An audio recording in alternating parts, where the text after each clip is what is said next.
Well, 6 weeks have passed since the Jewish campus shootings, and the community is still healing.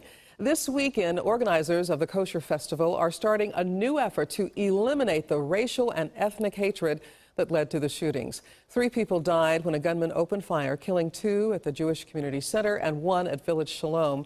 The victims include 14-year-old Reed Underwood, his grandfather, Dr. William Corcoran, and Terry Lamano.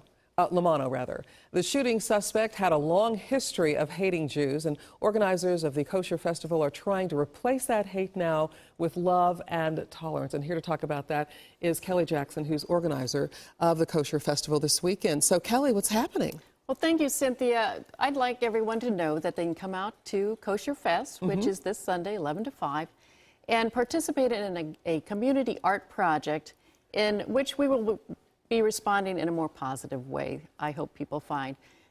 We have taken Martin Luther King's quote of hatred cannot stomp out hatred, only love can do that. How do you envision that? How do you envision how love does conquer those things?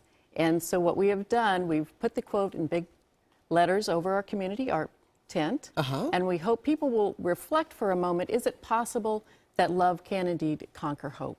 I love this because you're attacking this concept of hatred with training people in a new way of love and tolerance and trying to erase that negative from the community and from our thinking. That's a really positive idea. You brought some examples with you. Tell us a little bit about that. We did. A few people have already worked on the project.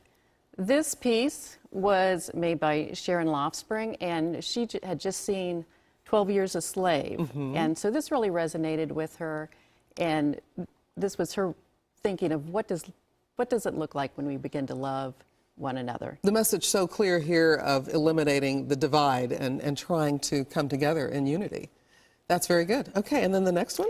And the other one was our rabbi's wife did this. It's Sylvia White, and she, it says l'chaim in the Hebrew also, which means to life, and to love life and to love one another.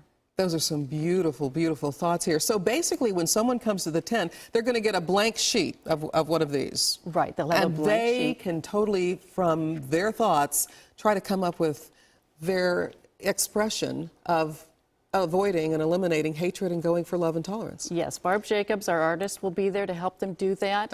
And the hope is, if you can envision a broader love message, and the world living in response to that message, hopefully people can start making that world come about.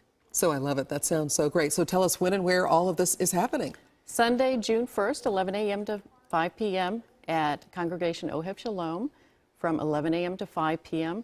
And we're hoping that this project continues on with other congregations, other faiths, and anyone who is interested in joining with the project.